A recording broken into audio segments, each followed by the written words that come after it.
Mas nós vamos compartilhar, né? A igreja de Jardim Camburi está trabalhando a temática Colossenses e suas linhas de amor. E foi-me dada a incumbência, né, pastor, de trabalhar o capítulo 3 de Colossenses, versículos 12 a 17. E nós vamos, nesta oportunidade, trabalhar e refletir um pouco sobre revestindo-se da nova natureza. Essa será a nossa temática nesta noite, e o nosso texto é o de Colossenses 3, você pode abrir comigo, quem está com a sua Bíblia, capítulo 3, versículo 12 ao 17. Revesti-vos, pois, como eleitos de Deus, santos e amados, de ternos afetos de misericórdia, de bondade, de humildade, de mansidão, de longanimidade. Suportai-vos uns aos outros, perdoai-vos mutualmente, caso alguém tenha motivo de queixa contra outro. Assim como o Senhor vos perdoou, assim também perdoai vós. Acima de tudo isto, porém, esteja o amor, que é o vínculo da perfeição. Seja a paz de Cristo o árbitro em vosso coração, a qual também fostes chamados em um só corpo, e sedes agradecidos. Habite ricamente em vós a palavra de Cristo. Instruí-vos e aconselhai-vos mutuamente em toda a sabedoria, louvando a Deus com salmos e hinos e cânticos espirituais, com gratidão em vossos corações. E tudo o que fizerdes, seja em palavra, seja em ação, fazei-o em nome do Senhor Jesus, dando por ele graças a Deus Pai. Pai querido, nós te damos graças por este momento tão precioso de celebração, de adoração comunitária. E agora, humildemente, nós pedimos que o Senhor fale aos nossos corações. Porque eu, ó Pai, como homem, não tenho o pão vivo dos céus. O que eu posso ser nessa noite é o dispenseiro.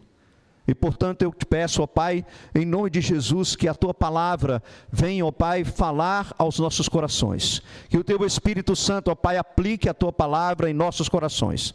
E que nós saímos daqui, ó Pai, desafiados para viver uma vida que faça diferença nessa geração e neste mundo. Em nome de Jesus é que nós oramos. Amém. Queridos, os 11 primeiros versículos do capítulo 3 que nós acabamos de ler, eles descrevem a batalha travada no interior de cada cristão. E Paulo, ele fala desta batalha também lá em Gálatas, capítulo 5, versículo 17, quando ele diz: porque a carne milita contra o Espírito e o Espírito contra a carne, porque eles são opostos entre si, para que nós não venhamos a fazer o que porventura é do nosso querer. Também na carta aos Romanos, ele vai descrever sobre esta batalha, e ali ele fala da sua experiência pessoal. E ele vai dizer, porque ele mesmo não compreendia o seu ser, a sua maneira de agir. Porque ele disse que aquilo que eu gostaria de fazer, eu não faço. E aquilo que ele não queria, queria fazer, ele acabava não fazendo. E aí ele entende esta luta constante na vida do cristão, nesta batalha espiritual. Quem disse para você, e se você pensa assim também, que a vida cristã seria fácil, cheia de vitórias constantes, ou também de só montanhas, dificuldades, simplesmente é um mentiroso. Na verdade, a vida cristã é uma batalha permanente. E a natureza que nós fazemos parte hoje, a nossa natureza, a agenda da nossa carne, é uma agenda bem pesada. E Paulo diz isso lá em Efésios capítulo 2, que era assim que nós andávamos outrora, conduzidos pela carne, conduzidos pelo mundo e conduzidos por Satanás. Enquanto que a agenda do homem espiritual, do homem agora criado em Cristo Jesus para a salvação tem outros alvos. Portanto, muitas vezes nós nos sentimos como se fôssemos dois. E eu me sinto assim às vezes. Quem sabe nesta noite também você se identifica comigo dessa forma. Às vezes parece que a minha vida é uma montanha russa. Um dia eu estou lá em cima. Oh, que maravilha! Estou lá em cima, correndo bem,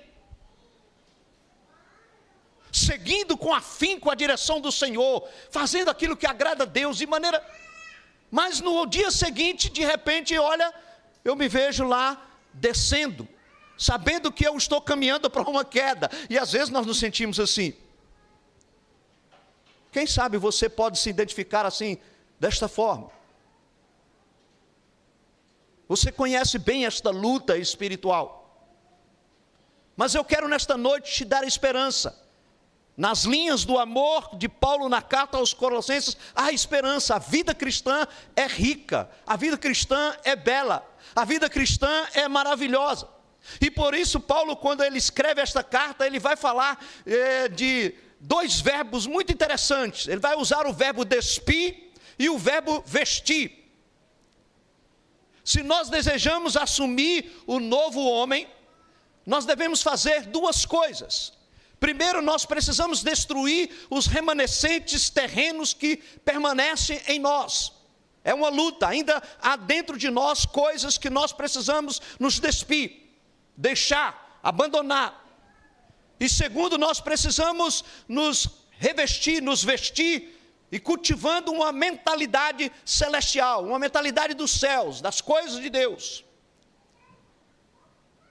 John Wayne, ele escrevendo o seu livro Mortificação do Pecado, se você não leu, eu aconselho você a ler, é muito interessante. Ele vai abordar sobre esta questão que Paulo está tratando aqui no capítulo 3 de Colossenses, descrevendo deste matar o pecado e vivificar o novo homem. Dar-lhe vida, esse novo eu que nós recebemos agora em Cristo. Portanto, quando nós olhamos para os versículos de 5 a 10 de Colossenses 3, vai mostrar justamente que nós precisamos nos despir, remover, matar, tirar as coisas do velho homem. E a partir do versículo 12 ao versículo 17, nós vamos ver o apóstolo Paulo colocando agora que nós precisamos de nos revestir ou de vestir. O que tem que fazer parte da vida do cristão? E assim eu gostaria de dividir o nosso texto nesta noite em três partes. Primeiro nós vamos examinar as vestes do novo homem. O que o novo homem tem que vestir? Nos versículos 12 ao versículo 14. Em seguida nós veremos que devemos nos curvar, ou curvando-se para o novo rei, do versículo 15 ao versículo 16. E por fim nós concluiremos sobre vivendo sob uma nova perspectiva, do versículo 17. Vamos então olhar para os versículos 12 e 14 sobre as vestimentas, né? As vestes do novo homem. Olhe comigo aqui, começando no versículo 12, o apóstolo Paulo, ele vai usar um imperativo, correto? Ele vai usar um imperativo. Ele diz, revistam-se, ou melhor nessa tradução aqui, revesti-vos, é um imperativo. Paulo continua com a ideia de se vestir com roupas certas, correto? Ele vai dizer isso. Esta é a coisa apropriada que nós devemos fazer. Paulo nos encoraja aqui a abandonar, a retirar tudo o que ele menciona lá no versículo 8. E essa palavra no grego, no original, ela vai, essa ideia que Paulo vai trazer aqui no texto, de despir, a ideia de despojar-se, tem o sentido de excluir essas roupas, retirar essas roupas. Você não tem mais motivos para usá-las. Nós devemos jogá-las fora, queimá-las, abandoná-las. Não devemos mais utilizar esse tipo de vestes. Elas não são mais adequadas para o nosso viver, para a nossa maneira de ser. E o apóstolo Paulo, ele está dizendo aqui aos crentes para tirar e deixar de lado a imoralidade sexual, a impureza, as paixões desenfreadas, os desejos malignos, a cobiça, a idolatria, a raiva, a ira, a calúnia, as conversas obscenas, as mentiras, o racismo. Quando nós fazemos acepção de pessoas e outras coisas semelhantes. Por que nós devemos fazer isto? Por que nós devemos tirar estas coisas? Porque Cristo morreu por cada uma dessas coisas com as quais nós cristãos lutamos e agora elas não mais nos servem, elas não mais pertencem a nós. Eu gosto muito quando Paulo vai escrever aos Coríntios, no capítulo 5 da segunda carta, ele vai dizer assim: por nossa causa, aquele que não conheceu o pecado, se fez pecado por nós, para que nele nós fôssemos feitos justiça de Deus. Então essas vestimentas agora terrenas não mais nos pertencem, porque nós estamos em Cristo. E por esta razão é que Paulo se refere aos Colossenses no versículo 12, quando ele diz, e se você olhar comigo, ele vai chamar os Colossenses de escolhidos de Deus, santos e amados. Um comentarista, ele descreve falando sobre essa descrição de Paulo, ou esta saudação de Paulo aos crentes, ele diz que todas essas três formas são maneiras de descrever o povo de Deus no Antigo Testamento, como também são as formas que tem para descrever, ou que descreve o povo de Deus no Novo Testamento. O que Paulo está dizendo aqui: olha meus jovens, olha meus irmãos, olha meus amados de Colosso, e também nós da igreja Presbiteriana Jardim Camburi, e todo o povo de Deus, vocês são escolhidos de Deus, vocês são amados de Deus, vocês são santos. Agora, estudando essa passagem, David Strain, ele me ajuda muito e me ajudou muito a compreender isso, um comentarista. Nesse versículo 10, se você observar comigo, ele vai trazer a ideia de que aqueles crentes já foram despojados. Ele vai usar o verbo já no passado. Vocês já foram, é por isso que ele vai usar a conjunção conclusiva. Portanto, ele vai dizer: irmãos em Jesus, santos e amados, escolhidos de Deus, você já vestiu as vestes justas, você já vestiu, perceba, tempo no passado, já aconteceu, já vestiu. Portanto, aí agora ele diz, porque vocês já vestiram. Portanto, ele vai agora trazer, eu vou apresentar para vocês, eu vou orientar para vocês, eu vou falar para vocês do processo como se revestir deste novo homem, dia após dia. Paulo agora ele vai apresentar, já aconteceu com vocês. Isto é o que nós costumamos chamar de santificação definitiva ou posicional. O que é isso? A santificação posicional é um ato definitivo que ocorreu quando nós fomos salvos. E nessa santificação Deus nos deu uma posição de santos, como acontece na justificação, nós somos justos. Isto é uma posição onde o crente é aceito diante de Deus, ou seja, nós ainda não somos totalmente perfeitos, mas diante de Deus, Ele já nos vê como santos em Cristo Jesus. É aquilo que Paulo vai descrever também na Colossenses, ele já descreveu, e vocês já viram isso no capítulo 1, versículo 13, quando ele diz, Ele nos libertou do império das trevas e nos transportou para o reino do seu Filho, do seu amor. Mas aqui, Paulo, ele passa pela santificação definitiva, a santificação posicional, e ele vai então agora apresentar para os cristãos a santificação progressiva, que é o assunto do nosso capítulo, que nós estamos lidando nesta noite. Então Paulo vai apresentar no texto, né, de como nós vamos vencer esta batalha diariamente contra o pecado. E ele nos orienta, né, a vencer os desejos, as vontades carnais, e essa é uma luta feita com esforços, com dedicação. E o crente vai afastando-se dos pecados, e assim ele vai sendo separado para Deus, para viver para a glória de Deus. É um processo de ser mais parecido com Jesus. E então o que Paulo vai dizer para a gente vestir? Ele vai dizer para a gente vestir no versículo 12, com corações compassivos. Veja no texto, primeiro ele menciona profunda compaixão. Profunda compaixão. Então, eu preparei aqui em outra versão, aí é bom que vocês tenham a versão atualizada, né? Aí vocês vão comparando as versões e ajuda. Profunda compaixão. Corações compassivos.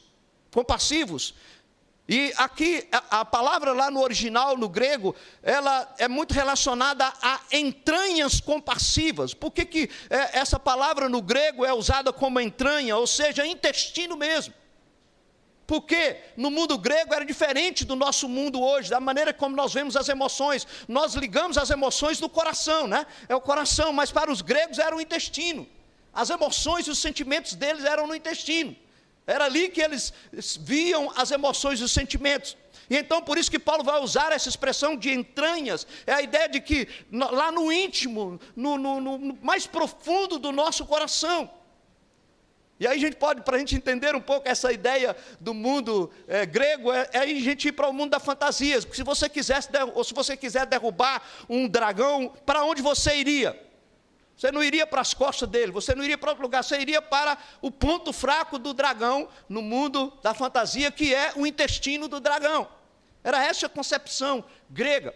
Então o que Paulo está dizendo aqui é que esses colossenses deveriam sentir simpatia, deveriam sentir amor, carinho, atenção, cuidar uns dos outros nas entranhas, no mais profundo das suas vidas. Não apenas manter as coisas superficiais. Não é um amor superficial, um amor, não é um cuidado, não é uma coisa profunda mesmo, uma coisa com intimidade mesmo. E aqui eu me lembro de uma história muito interessante, e ela é contada como verídica, que fala de um jovem soldado, que finalmente ele estava voltando para casa depois de lutar na batalha da guerra, uma guerra muito sangrenta. E então, enquanto ele estava voltando para casa, ele ligou para os seus pais e disse: meu pai, minha mãe, eu estou voltando para casa, mas eu quero pedir um favor para vocês. Eu tenho um amigo que eu gostaria de trazer comigo. E aí os pais, com muita alegria, né, o filho voltando da guerra, diz: sim, meu filho, pode trazer, que maravilha, pode trazer, nós adoraríamos conhecê-lo, conhecer esse seu amigo, conhecê-lo. E aí o filho ligando falou: pai, mãe, mas tem uma coisa, eu gostaria que você soubesse que algo terrível aconteceu com ele na guerra. Ele pisou numa mina e ele perdeu a perna. E ele perdeu também um braço. Ele não tem nenhum lugar para ir, pai e mãe, papai e mamãe. E por isso eu gostaria que ele fosse morar conosco. Aí os pais já falaram: puxa, meu filho, não é fácil cuidar de uma pessoa assim, com tanta dificuldade. Mas traga-o com você. Vamos ajudá-la a encontrar um lugar para a gente colocar ele lá.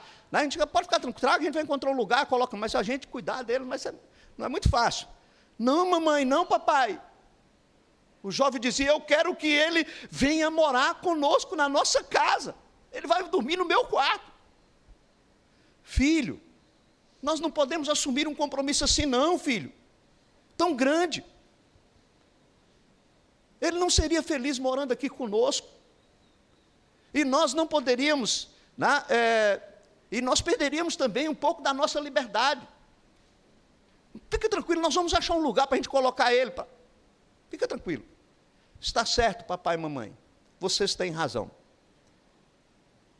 E alguns dias depois, os pais receberam um outro telefonema da polícia.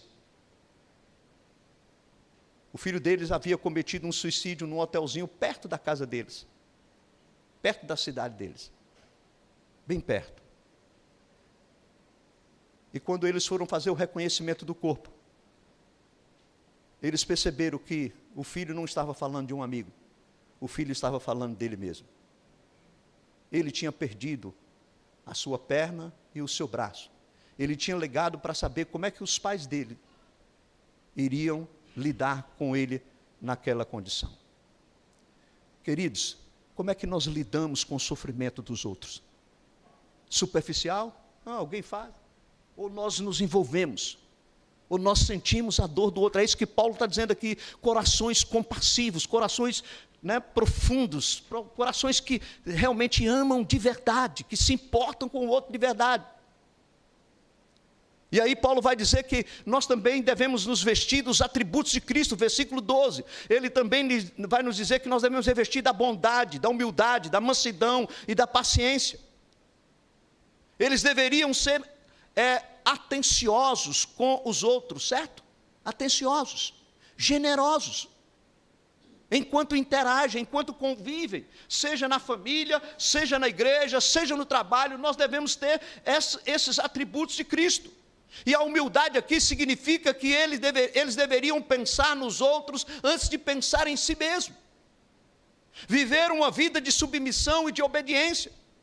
Eles deveriam ser gentis, pacientes, e é assim que nós devemos ser como maridos, como esposas, como filhos, como empregados, como patrão, gentis. É esse tipo de veste que tem que fazer parte da nossa indumentária aqui na terra. No versículo 2, capítulo 2, versículo 8 de Colossenses, é muito apropriado para a gente lembrar aqui agora, quando o apóstolo Paulo diz: Jesus, sendo encontrado em forma humana, ele se humilhou, tornando-se obediente até a morte e morte de Cristo. Jesus, o Deus supremo, Criador dos céus e da terra, ele deixou a sua glória e se vestiu dessa natureza pecaminosa, dessa natureza humana, falível, que nós somos humanos, porque Jesus foi 100% homem. E ele deixou a sua glória, ele se humilhou, ele se submeteu a ser cuspido, coroado de espinho, ser cravado na cruz, ele sendo Deus. Paulo usa essa figura para mostrar como é que nós devemos viver como cristãos. Quando os seus inimigos cuspiam em sua cara, ele pedia: perdoa-lhes, ó Pai. Paulo está dando aos Colossenses uma imagem, como nós devemos imitar a Cristo, correto? E esses atributos trazem à nossa mente o fruto do Espírito. Você pode ler comigo para a gente trazer a memória? Pode ler comigo o fruto do Espírito? Vamos lá? Pode projetar aí, queridos, o fruto do Espírito. Vamos ler juntos?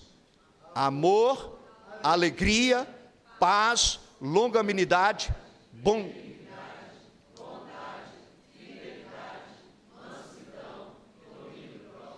o fruto do Espírito. Essas coisas só são produzidas na vida do crente em Cristo.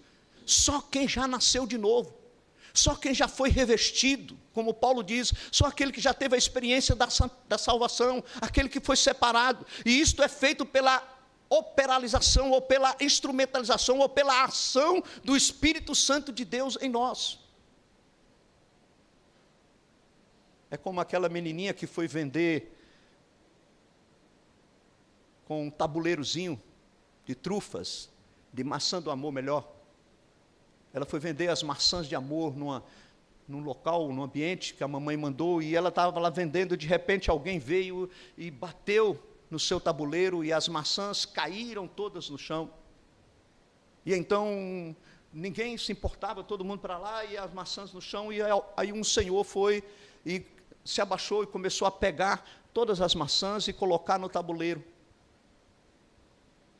E a menina, então, como ela era cega, ela não podia ver, ela começou a tatear as maçãs, e ela percebeu que as maçãs todas ficaram deformadas, quando caíram no chão. E aí ela, chorando, ela disse para aquele senhor, e falou bem assim: meu senhor, minha mamãe vai ficar muito triste, porque as maçãs ficaram deformadas, eu não vou poder vender. E aquele senhor então virou para ela e disse: não, minha filha, pode ficar tranquilo, qual é o valor de todas as maçãs? E aí a menina falou o valor, ele disse: está aqui o dinheiro, leva para a mamãe. Aí aquela menina então, ela diz assim: você é Jesus? Ela não podia enxergar, ela ouvia falar de Jesus. Você é Jesus?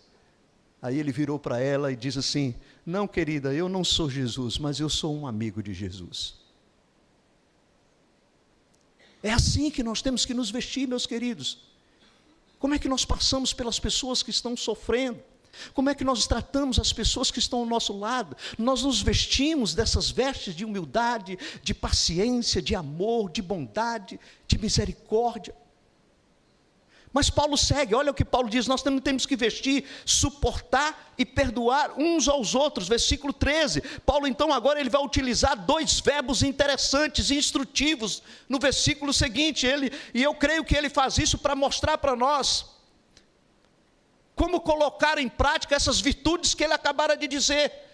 As virtudes de Cristo, como é que nós vamos colocar em prática? Então ele usa exatamente esses dois verbos: perdoem uns aos outros, suportem uns aos outros. Eu fico maravilhado quando ele usa esses dois exemplos, porque esses exemplos exigem para nós envolvimento, exigem para nós interação. E esta não é uma interação superficial, não é um envolvimento superficial. Essas ações comunicam investimento de tempo, de emoção. Nem sempre é fácil envolver-se com o companheiro de fé, não é verdade? Com o irmão da igreja, nem sempre. Envolver-se com o filho, nem sempre é fácil. Com a esposa, com o esposo. Não é fácil porque nós somos pecadores. E muitas vezes nós ralamos uns nos outros como uma lixa. Isso acontece quando pessoas se envolvem, quando pessoas se relacionam. Não é fácil. É um exercício. Eu sempre, quando aconselho casais, eu falo: é luta, é batalha, você viver a dois debaixo do mesmo teto. Aí quando a gente olha, casais tem muita gente, olha, fulano é tão, mas vai viver lá com a esposa dele para você ver. Vai viver com a esposa dele. Cada um tem suas lutas no relacionamento. E Paulo então está dizendo assim, é nesse relacionamento que nós vamos ver isso. Como fazendo? Suportando uns aos outros e perdoando uns aos outros. Quando Paulo usa o suporte aqui, não é aquela ideia de aguentar, eu vou aguentar esse irmão que ele é chato. Não, é mais do que isso. É você se colocar lá ao lado dele e se aproximar dele e ajudá-lo para que ele seja, para que ele cresça, para que ele se coloque na condição espiritual que você está. Na condição de relacionamento saudável. Esse suportar que Paulo está usando aqui. E olha como Paulo vai dizer, como é que nós vamos fazer isto? Assim como o Senhor lhe perdoou, perdoai também uns aos outros. Ai, meu amado, eu creio que os colossenses devem falar: Paulo, esse negócio aí não é fácil não. Não é fácil não. Como é que nós vamos nos agir? Como é que nós vamos nos agir como servos implacáveis com os outros, quando nós sabemos que nós fomos perdoados de uma dívida impagável? Eu era miserável pecador, o que eu merecia era a perdição, a condenação eterna, e Deus me salvou, Deus me amou, como Paulo diz em Romanos 5. Ele me amou quando eu era inimigo, quando eu estava separado dele, quando eu não queria nada com ele. Ele me amou e ele deu Jesus por mim. Então Deus nos mostra aqui cada uma dessa maneira de viver, suportando e perdoando. E nós devemos ter em mente a pessoa de Deus. O que Deus fez comigo? E eu fico olhando para o meu pecado, para a minha vida, eu fico perguntando muitas vezes, como Deus continua fazendo todas essas coisas para mim? Porque como Deus é misericordioso, como Deus me ama. Porque nem Cristina me conhece completamente como meu Deus me conhece. E como Cristina tem sido meu suporte, Deus é muito mais. Ao examinar os nossos corações, nós veremos que a bondade afetuosa de Deus, a maneira gentil, a correção paterna de Deus, o nosso conhecimento é muito frágil. Nossa paciência muda muito fácil, mas Deus é misericordioso. E Deus está nos ensinando que nós devemos amar, perdoar, suportar, como Ele fez. E quando nós confiamos nele, quando nós nos submetemos a Ele, e quando nós chegamos a Ele e confessamos que os nossos pecados, confessamos que nós não temos condições por nós mesmos de viver isso, Ele vai nos ajudar.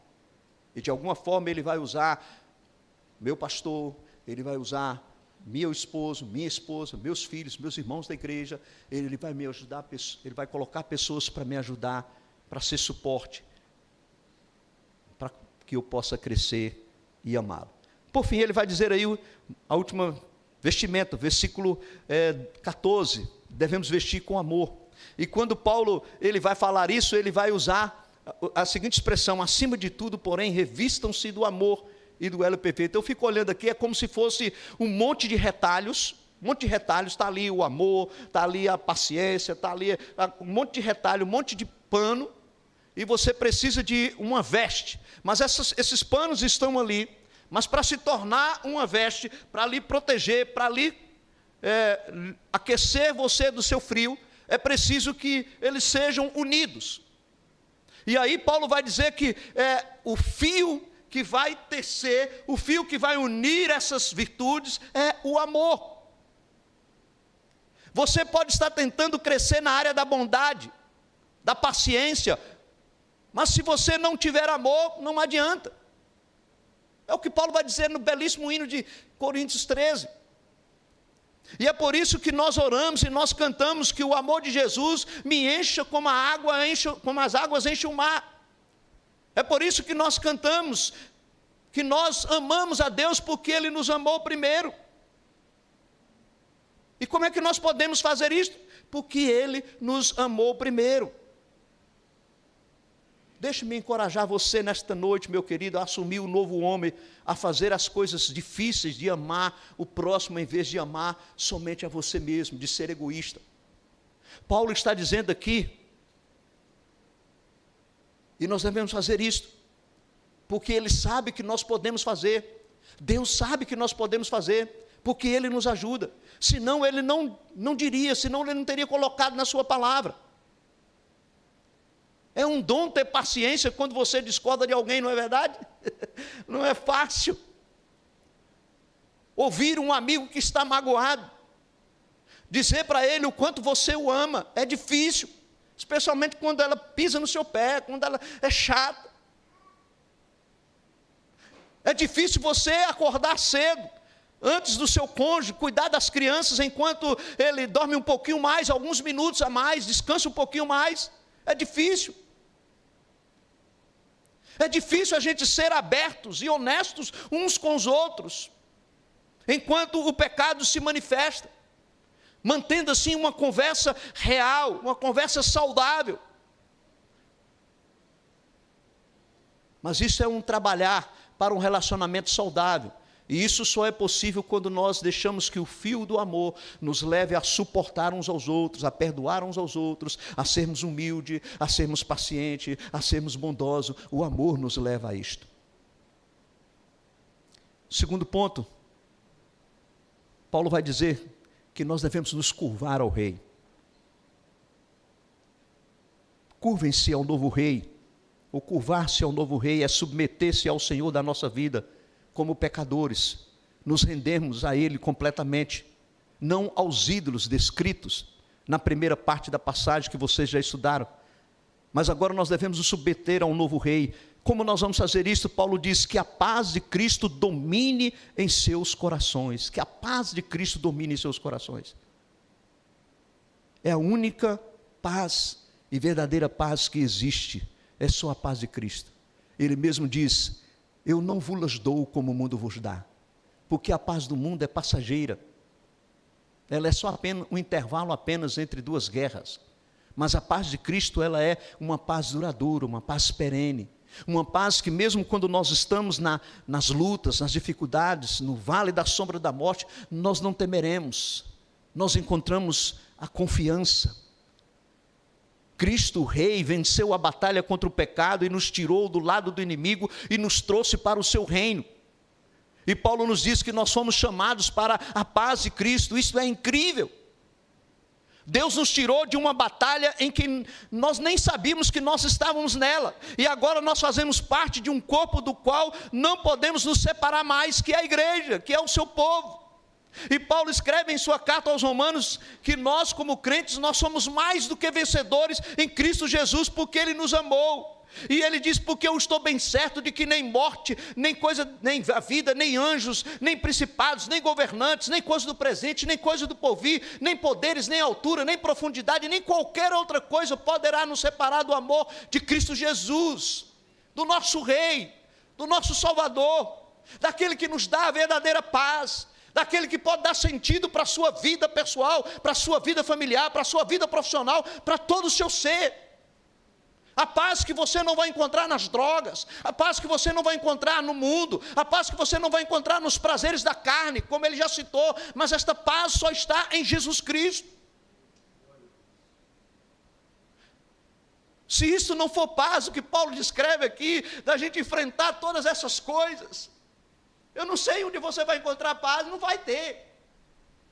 O amor de Deus em Cristo é que nos dá paz, E a nossa única esperança é esta, meu querido, em nome de Jesus. Se você está aqui nesta noite e ainda não tem uma convicção desta paz no seu coração, não saia daqui sem dizer: Jesus, eu quero esta paz que só o Senhor pode dar. E ele vai descrever que nós devemos nos curvar a este rei, confiando nele. Você pode lutar contra a ansiedade, sobre como Deus irá suprir as necessidades financeiras. Quem sabe você não está aqui preocupado com as contas, preocupado com os estudos do seu filho. Você pode estar preocupar-se com o bem-estar do seu filho, que está na faculdade, ou mesmo aquele que ainda não está no ensino médio, ou está começando a vida, como André e Mateus estão começando com seus filhos. Você pode estar preocupado com o que vai acontecer. A paz de Cristo é para você, e não vai acabar, e nesta vida e na vida futura não vai acabar a paz de Cristo. Busque Deus em sua palavra, em oração, na sua comunidade cristã, aqui na igreja, com outros irmãos. Deposite todas as suas ansiedades nele. Pedro vai nos ensinar isso: lançai sobre Deus todas as vossas ansiedades, e ele terá cuidado de vocês. Ele deseja que você caia aos seus pés nesta noite, coloque diante do Senhor, se derrame diante dele. Tira este peso, este fardo. Ele diz: vinde a mim todos vós que estáis cansados e sobrecarregados, e eu vos aliviarei. Não fica carregando esse fardo. Você tem um amigo que você pode colocar tudo diante dele, dizer: Senhor, eu lanço sobre ti isso que está me angustiando a alma, meu coração, minha vida, minha casa. Eu estou um zero ao quadrado, mas eu quero a tua paz, Senhor. Coloque-se diante do Senhor, deixe-me lembrá-lo de que há descanso em Jesus, porque se você for a Ele,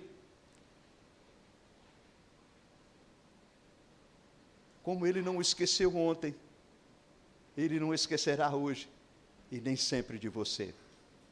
Sua palavra é doce como favo de mel, é isso que a Bíblia diz. E à medida que nós estudamos, nós oramos, cantamos, proclamamos, começamos a vivê-la cada vez mais. Jesus afirmou: quem beber desta água que eu lhe der, nunca mais terá sede. Eu sou o pão da vida, quem comer de mim jamais terá fome. Ele é o poço que não vai secar, Ele é a paz que não vai acabar, Ele é o alimento que vai saciar a sua alma. E aí Paulo vai dizer ainda que nós devemos nos submeter a esse rei, ouvindo a sua palavra. A palavra habite ricamente. Ele vai dizer: habite ricamente em vocês a palavra de Cristo. Ensine, aconselhe uns aos outros com sabedoria. Cantem salmos, hinos e cânticos espirituais com gratidão a Deus em seus corações. Estes versículos não precisam muita explicação. Este versículo, ele é bem claro, não é verdade? É bem claro. Paulo está descrevendo o papel da palavra de Deus em nossa vida. Você ora, você ensina, você encoraja os outros com ela. Você canta em gratidão. Por isso que é bom que nossos cânticos na liturgia, eles devem estar embasados na palavra, alicerçados na palavra. Nós cantamos a palavra, nós cantamos a nossa fé. A nossa fé é a palavra, como diz os reformadores, a Bíblia, somente a Bíblia e nada senão a Bíblia é a nossa regra de fé e prática, é a palavra. Mas nós temos um hábito muito ruim, eu tenho, e minha esposa pega comigo, né? Quando eu compro algum tipo de eletrodoméstico, eu compro algum na área de informática, eu quero já pegar e usar, e minha esposa fala: filho, olha o manual, dá uma olhadinha no manual. Não quero esse negócio não, não vou perder tempo com isso não, eu sei, vai lá, né? E quantas vezes, né, já aconteceu comigo de eu danificar, de eu estragar, né, aquele utensílio, aquele celular ou qualquer outro instrumento eletrônico, porque eu não vou no manual. Muitas vezes nós não achamos que nós já sabemos, não precisamos consultar o manual, nós já sabemos mexer. E às vezes também nós nos fazemos por comodismo, né? Por preguiça. Não vou perder tempo com isso não. É assim com a palavra de Deus, é a mesma coisa que acontece conosco com a palavra de Deus. Quantas vezes nós não vamos para a palavra que é o manual? Deus é o Criador, Deus foi quem nos criou, Ele nos formou, e Ele deu um manual para a gente usar a vida, para a gente utilizar, extrair da vida o melhor. A Bíblia é o manual, então nós não podemos abandonar esse manual, achar que nós podemos viver da nossa maneira, do nosso jeito, como nós pensamos. Não, você pode quebrar a cara, meu querido. É por isso que tem muitos casamentos quebrados, é por isso que tem muitas vidas destruídas, é por isso que tem muitos lares, muitas famílias, porque não estão olhando para o manual. Paulo diz: habite a palavra de Deus ricamente no seu coração. Volte-se para o manual, meu querido. Leia o manual diariamente, porque ali Deus coloca para você como você deve ser como marido, como você deve ser como esposa, como você deve ser como patrão, se os nossos governantes pegassem o manual e começassem a ler esse manual, porque esse manual é completo. Ele é completo, ele foi feito pelo Criador de todas as coisas. À medida que nós crescemos em nossa compreensão de quem nós somos neste novo homem, a paz de Cristo, a palavra de Deus cresce, e nós passamos a ter a fome da adoração de muitas formas. E Paulo nos apresenta aqui, não só para a nossa vida pessoal, como para a nossa vida comunitária. E assim ele vai impregnar aqui, Paulo continua impregnando em nossas mentes uma roupa, incrível, que parece com Cristo. E ele está nos dizendo que é possível a gente usá-la. E por fim, queridos, vamos fechar vivendo sobre uma nova perspectiva.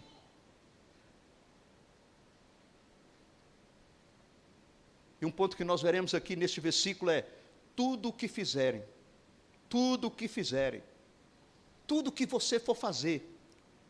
Essa é a perspectiva agora, esta é a perspectiva, esta é a maneira do novo homem. Tudo que você for fazer, quer em palavras, quando você for falar, quando você for vestir, quando você for agir, quando você for negociar, quando você for fazer qualquer ação que você fazer, tudo, faça-o, ou façam-no em nome do Senhor Jesus, dando por Ele graças a Deus Pai.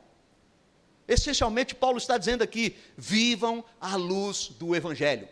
Vivam à luz do Evangelho, em suas palavras, em suas ações. Ele está tentando aqui resumir, na verdade, Paulo está aqui concluindo, ele está aqui tentando resumir o que ele falou antes, e nos dizer que tudo que nós devemos, tudo que deve ser feito, tudo que nós formos fazer, devemos fazer em nome de Jesus, enquanto nós damos graças. Esta passagem é muito semelhante ao que ele vai dizer lá em Efésios capítulo 5, versículo 20, quando ele diz: tudo o que fizeres, não é qualquer coisa, ou algumas coisas, tudo o que vocês fizerem, sejam em palavras ou em ação, façam-no em nome do Senhor, dando por Ele graças. Charles Sheldon escreveu um livro, se você não leu, eu creio que a maioria aqui já leu. Se você não leu, você deve ler. Em seus passos, o que faria Jesus? É isso que Paulo está dizendo. Você vai sair de manhã, o que Jesus faria? Como Jesus faria? Ele está concluindo esta parte sobre o novo homem, encorajando a viver Cristo. E é por isso que ele diz que o viver para mim é Cristo, e o morrer é lucro. Ele vai dizer no versículo Gálatas, né? Já sabe, amor? Qual é o Gálatas? Ela já sabe o que é o versículo. Ele vai dizer assim, logo, já não sou eu quem vivo, mas é Cristo que vive em mim. E esse viver, que agora eu tenho na carne, eu vivo pela fé no Filho de Deus, que me amou e a si mesmo se entregou por mim. A vida do reino agora é nessa perspectiva. É nessa perspectiva. Você é um novo homem. Você é uma nova mulher. É escolher amar a outra pessoa, quando nossos corações querem que nós amemos a nós mesmos. É tratar de tirar e matar as coisas que atrapalham o nosso relacionamento com o Senhor e vestir o que a Bíblia recomenda. Todas essas coisas que Paulo está descrevendo. Ao estudar a palavra de Deus comunitariamente, Também na sua casa, no seu culto doméstico, no seu momento pessoal, do seu quarto de escuta, quando você entra para falar com Deus, estudar a palavra, e à medida que nós exploramos, que nós buscamos e que nós procuramos viver, quer em palavra, quer em ações, essas verdades, nós estaremos glorificando o nome do Senhor. Para a gente refletir e ir para casa durante a semana. Eu queria perguntar a você nesta noite. O seu velho homem, eu até coloquei aí o velho, né? O velho homem. O seu velho homem morreu na sua vida? Se não, querido, se ele não morreu, ele vai aparecer. Ele aparecerá. Pode ter certeza disso. E quantas vezes ele aparece, né? E aqui eu me lembro do antigo costume romano, né? Os romanos tinham além da cruz, eles tinham outra maneira de condenar um assassino. E sabe o que eles faziam? Eles pegavam a pessoa que foi assassinada, amarravam o corpo daquela pessoa nas costas do assassino, e ele teria que carregar aquela pessoa, e viver com aquela pessoa lá nas costas. E aí você sabe o que acontece, né? O processo de putrefação e tudo, e ele iria sendo consumido, contagiado. É isso que nós precisamos. Se você não despir do velho homem, o velho homem vai agir. O velho homem vai lhe destruir. Quem controla a sua vida? Quem é que controla a sua vida? Próximo aí, meu querido. Quem controla a sua vida? A carne? O mundo? O diabo ou o Espírito Santo? Quem é que controla a sua vida? Quem é que, quando você vai agir, você age na carne, xingando a sua esposa, bravo, egoísta, pensando só em você, ou sua esposa, ou seu filho, ou seu irmão da igreja? Como é que você age? Quem é que controla as suas ações, as suas palavras? É o mundo, o diabo, a sua carne, ou é o Espírito de Deus? Sabe por quê? Porque se a pessoa errada estiver no comando, sua vida ficará fora de controle. É por isso que nós temos tantas pessoas destruídas nesse mundo.